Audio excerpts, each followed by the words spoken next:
Well, here we are again. For what purpose, I don't really know. Just decided I was probably going to start talking. Figured somebody might as well listen to it, I guess. Haven't given you anything. Not anything recently. I'm just here for a rant anyway.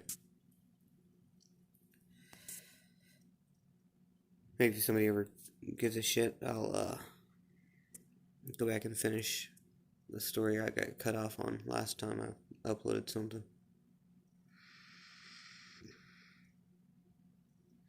I'm just not feeling great right now. Kind of stuck in my head a little bit. Dealing with some bullshit. I guess it's nothing I'm not used to. Not very fun.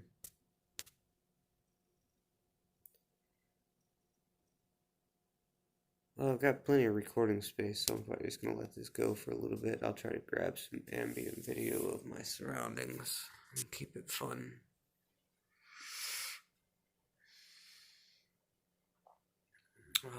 Should I tell you about the troubles I'm going through, or should I just let it go? I kind of just want to think about my thoughts. Maybe just kind of let go of them.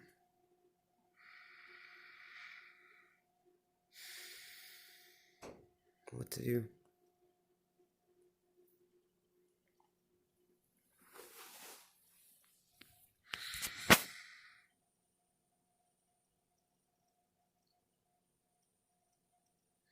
I'm enjoying my view. There's darkness on one side and bright colors and movement on the other. And I'm right at the edge.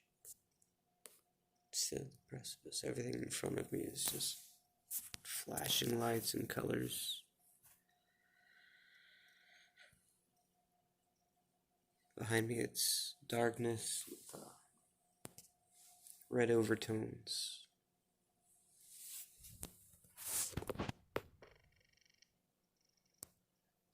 It's so bright outside, but you can't tell.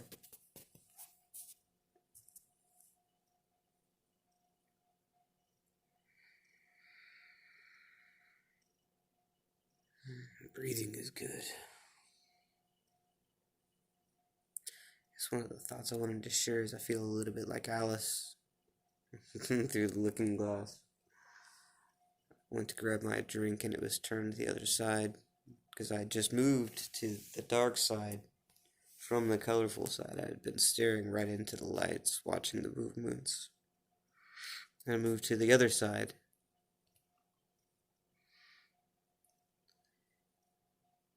I guess it's a little bit creepy. Like I said, it's all dark and red over here, and all flashing colors and movements and excitement over there. But I want to drink out of my can, and the mouth was on the other side. And I said, "Oh, I haven't transisted yet to the other side."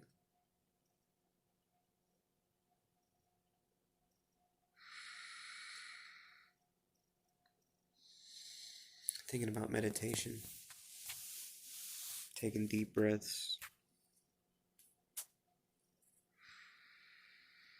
I did spend some time doing that. I feel a little bit refreshed. Oh, I still feel tired.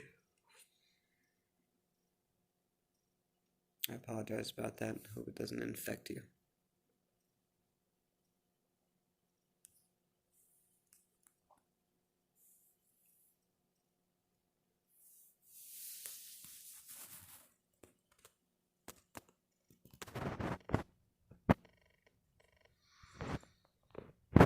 And the blues and the greens and the yellows and the reds. It almost looks a little bit like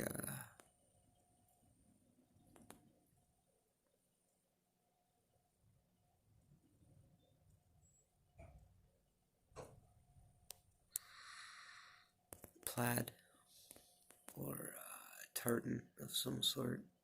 A mixture of all the different clans. braids.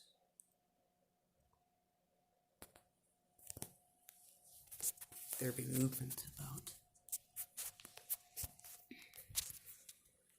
I'm gonna try to set this down so I can free up my hands a little bit. Hopefully I haven't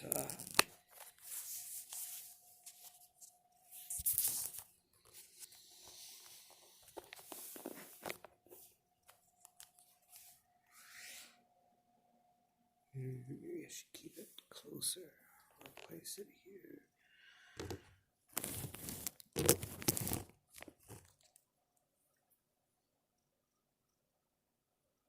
I'm not sure.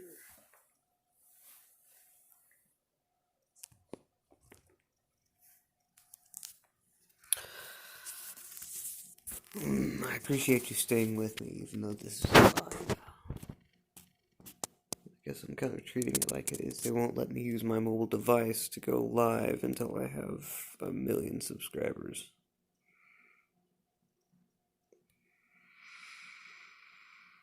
I guess one of the neat things I wanted to show you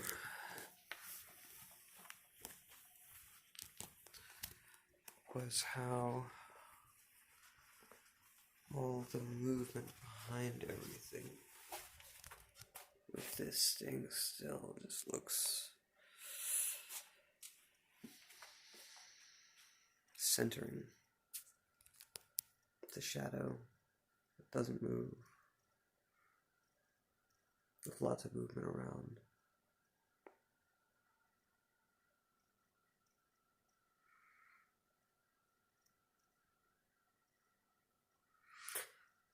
My buddy David would probably say that that looks like the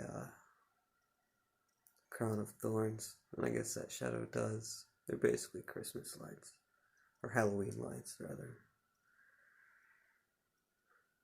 Much prefer Halloween.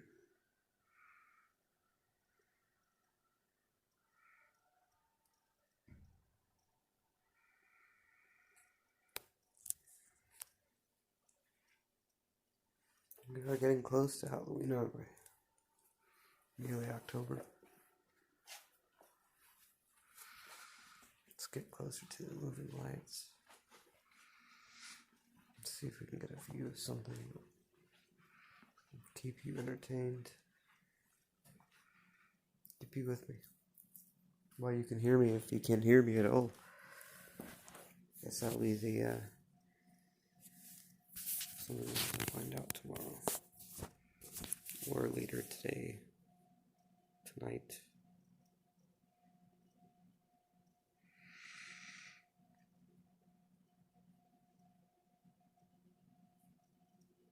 I don't know what I'm going to do.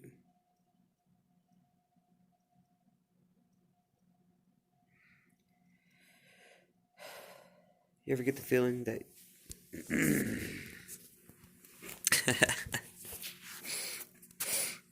you can't go home? You can't stay here. You got nowhere that you can be to feel like you do. I thought this was supposed to be that place for me, and I guess it sort of is, but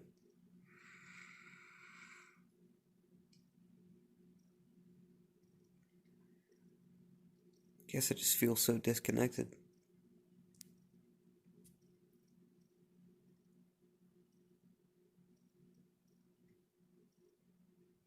Feels like homelessness. Living on the streets. I guess I've never told any stories about that, have I?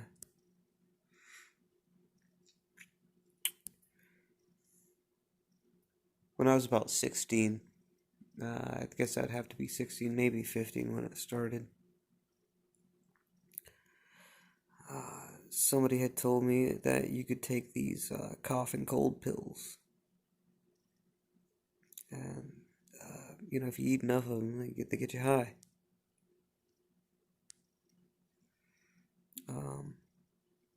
First time I tried it was actually, oddly enough, the first time I ever tried LSD. Or what they told me was LSD. I don't remember ever actually feeling the LSD. I think part of that might have been because I'd taken those those pills, the cough and cold pills. It's similar to Robitussin, I guess is what they say, Robotrippin. Um, I had passed out like chest down on a beanie bag, and when I woke up, everybody was looking at me funny, and they said I said a weird word, and I don't really remember anything about that. Um, they never could really repeat anything, but I think it could have been just one of those. Everybody's in the same room. Let's all be trippy and say weird things about what's going on. Who knows? But the cough and cold pills were not. That was nothing to sneeze at. Um, they were pretty damaging. They were not good. They basically bottomed out your blood pressure, expanded your blood vessels, so that you it just had really weird effects on the mind, the body.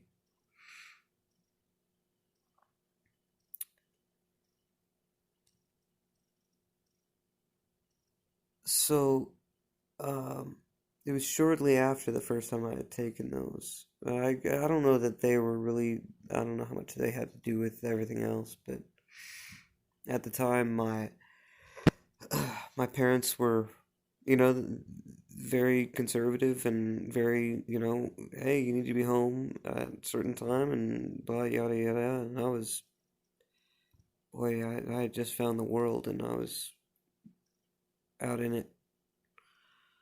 Um, and there was a girl. Of course, there's always a girl that makes you do stupid things and really is only just you know, just there's a lot of them out there. They're attention girls. They love to get the attention. They love to feel it. There's nothing wrong with that, man, because people, some people need to feel that. Some people need to be around that. It's like everybody. There's a spirit out there for everyone, right?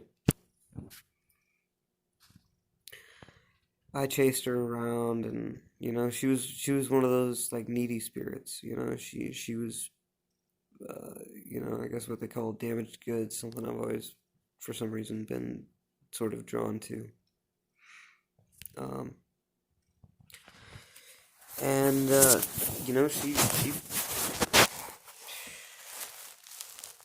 took me there and really didn't give me anything. Left me high and dry, basically. But I over the course of hanging out with this girl, I basically told my parents that I wasn't gonna come home anymore. I was like 16, maybe 17. Um, and I decided that I was gonna live on the streets, and I was gonna do something to help this girl because I was, I was in love. I think is what I told her. It didn't really matter.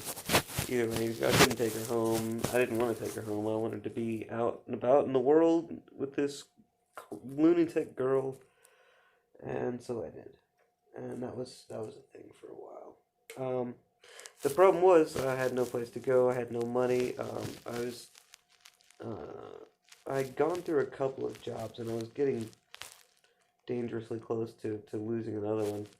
And so I basically went homeless with not a lot of money, and we crashed for a few nights in like we knew of an abandoned apartment that we could go to, where we ran into Raver Steve, who subsequently got in a wrestling match with me and burned my fucking arm with a cigarette, like a cocksucker.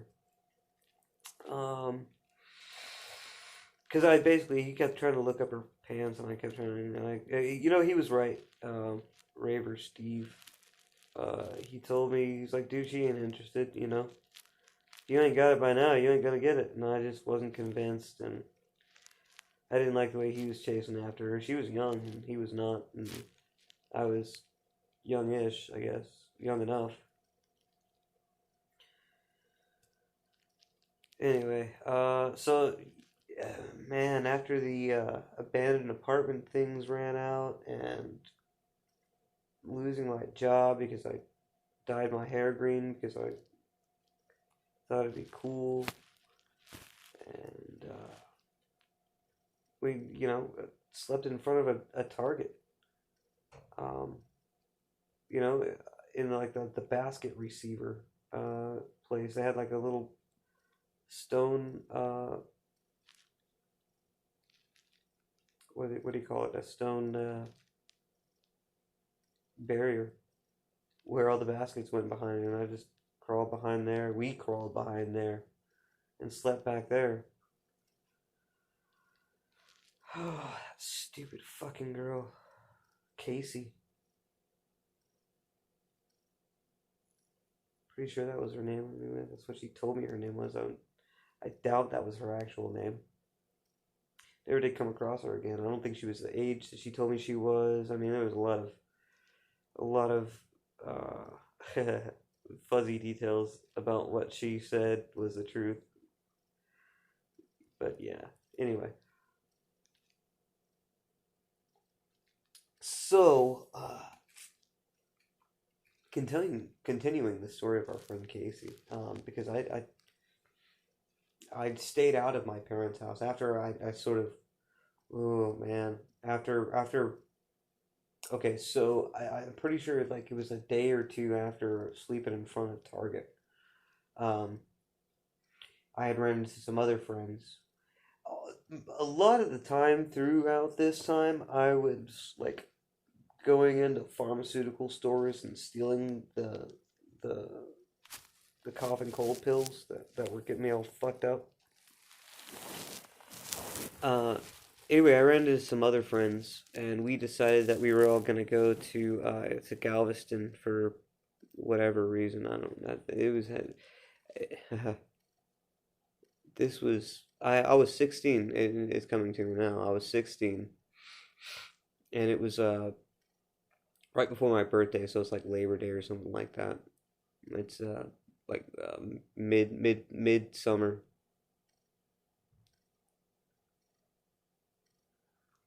And so, we loaded up. We used to panhandle, or spange is what we called it. We just asked people, hey, you got a dollar or two? Or, we, load up, grab some cash. Man, this was a crazy trip to Galveston.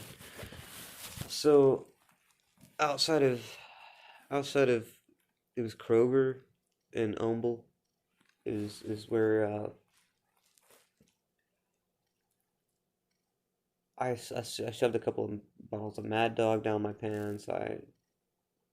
This is beyond the statute of limitations, by the way. I shoved a couple of bottles of Mad Dogs down my pants. I used to wear, big baggy pants. But, um, there was somebody ended up with a loaf of bread and some bologna or some ham. Uh, we had several things. Um, and then we jumped in Gumby's truck, uh, hit a gas station where they wahooed some beer and the gas, and we hightailed it to Galveston. Um, we Crystal Beach to be more exact, man. We used to always go to Crystal Beach, and that's where it was. That was the place to go. We had a lot of fun. In fact, we had so much fun, me and this girl. I think they even stole bathing suits at the mall before we left. I mean, we were bad kids. Um, when we got there, she decided that she was breaking up with me and she was gonna hook up with Andy. And I was devastated. I was like one of the first girls. Well, one of the first girls, and that was actually the. I think she was the second girl that led me for fucking Andy. Uh, damn it, Mandy, Andy, you bastards. I love you both. So, they went walking down the beach for like 2 or 3 hours. Good God knows what happened. Who knows? Yeah, you know what? If they did have sex, I feel bad for them because I cannot imagine having sex on the beach after that experience. Sand, salt, you really start to feel it really quickly. It's hot, it's humid. The water, I mean, the water, you can almost feel the grit in the water from the sand and the salt and the mud. I mean, this is the Gulf, and it's not, not the nicest water. Uh, so moving on. Um,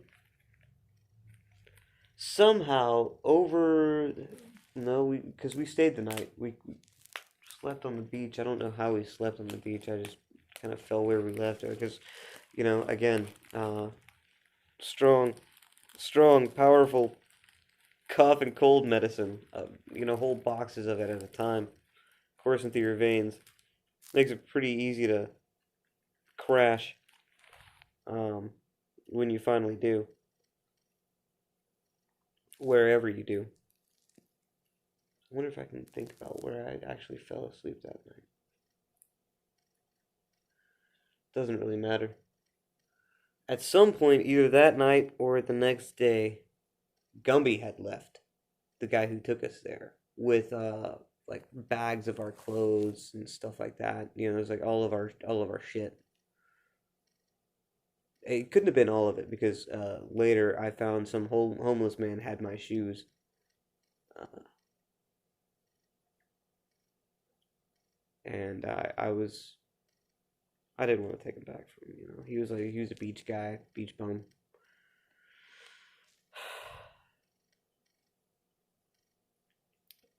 The story continues, and it gets rougher. I don't remember where we slept that night. I have no idea. Wherever the fuck we fell.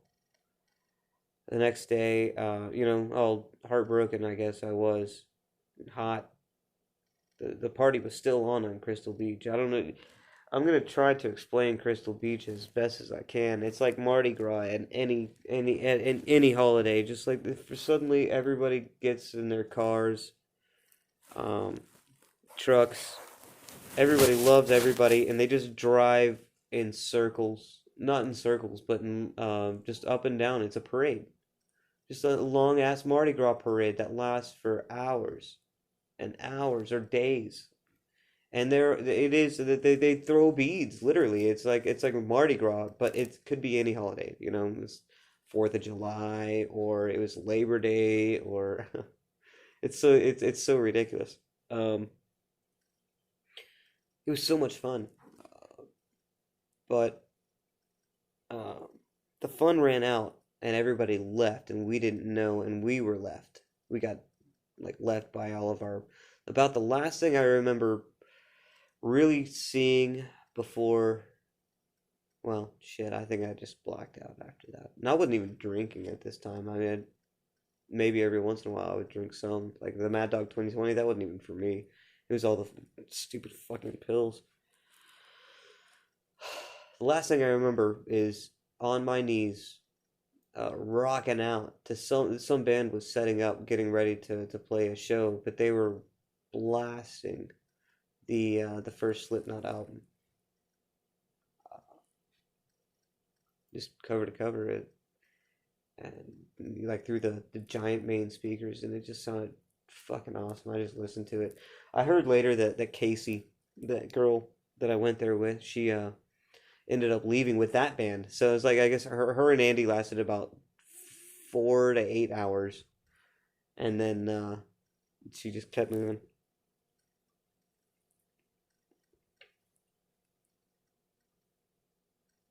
Unfortunately, she makes a recurring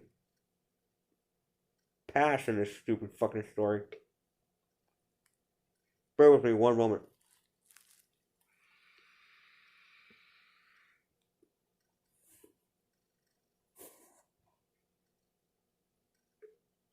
God, this tastes terrible.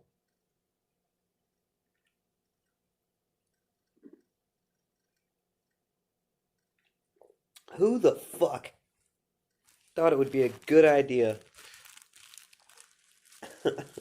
to grab a mushroom growing out of a fucking cow patty? Ugh. Well, you know what? I hate mushrooms anyway. I can't really say anything. Ugh. Ugh, that musty taste. Ugh. Makes me want to gag. Anyway, Back where were we? So that's the last thing I remember. That day. Somehow I don't know. I don't know. The next day it was like, yeah, I know that we ran into a bunch of like beach people, man. A lot of people, they spend their time on the beach. They just go up and down in different beaches all the time. It was really interesting. I mean, you can see the beach wear on their skin, and they love it. It's really cool. It's like I don't know. I've always kind of liked carnies or pikeys or Roman folk, roaming folk. That's not Roman. Uh, I've always liked people, the gypsy type. I don't know. This the wanderlust, I guess.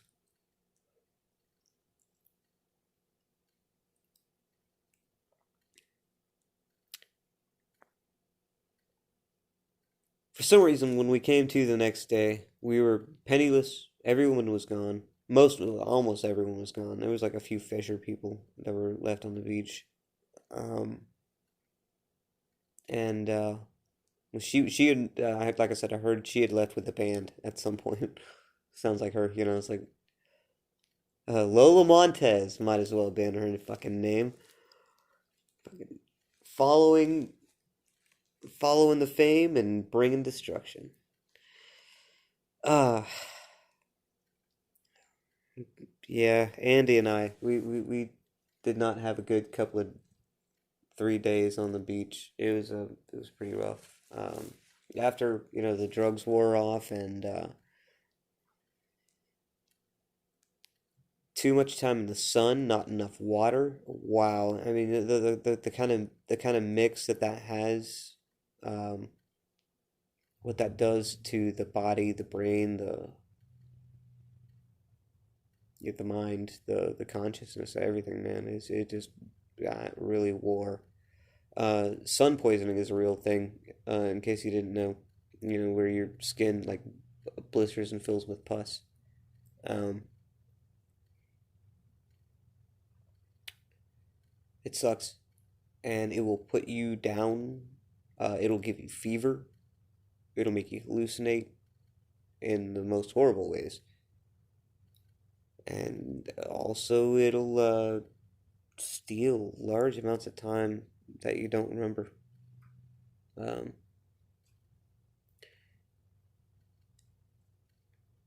I know we did some things that I don't. Uh, I'm not gonna go into too many specifics. I know we did some things that I am not proud of, and I know we did made some really stupid mistakes in the middle of that, which was even worse. And you know, uh, other people suffered because of it. Long, long after. Yeah, I guess that's the fun part of this story is that uh, I mean, it's not that it's an unhappy ending, but it sure as hell took a toll on some other people. In fact, so I don't know what that did or didn't do for my friend, um, but I know he's in a lot better place now than he ever was. I believe anyway, and not that he's dead. No, I mean he's alive. He's just you know. I guess let me talk about it. I guess I've already said his name. His name is Andy, but if you don't know him, then you don't know him. But he grew up in a lot of dire straits, man. He was an orphan,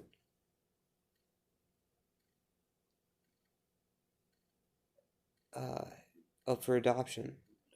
I mean, well, he would know he wasn't an orphan. He was up for adoption. I believe he knew his mother. I have to get my stuff straight. I don't. He wasn't from Texas, but he was brought down here. He lives in a lot of homes. I mean, that guy. I mean, since he was young. I mean, young. He's had a rough go at it. Uh, he had a lot of, a lot of problems with drugs off and on over the years and stuff like that. Um, but I guess leave it to Facebook to make everybody's lives look fucking perfect. But as far as I can tell, he's got a big, beautiful family. He's uh, active. He's spiritual. He's doing a lot of good things, and I think I'd like to believe. I will believe. You want to fight me? Uh, I'll say that about Andy. I got a lot of respect for him, man. He could have. I feel bad because after some of the stuff that we did, and he suffered for it. He could have easily named me, or he could have put me in harm's way, and he didn't. Um, he never did. He watched out for me like a you know like a brother, and like I didn't even deserve. And I was scared a long time ago. I guess before he and I reconnected, but um, after some of the stuff, because Andy and I, we have a long history. We lived together. We after all this crazy nonsense. Yeah, you thought that you thought that after all that crap, he and I would have figured out that maybe it's not such a great idea for us to hang out so much. No.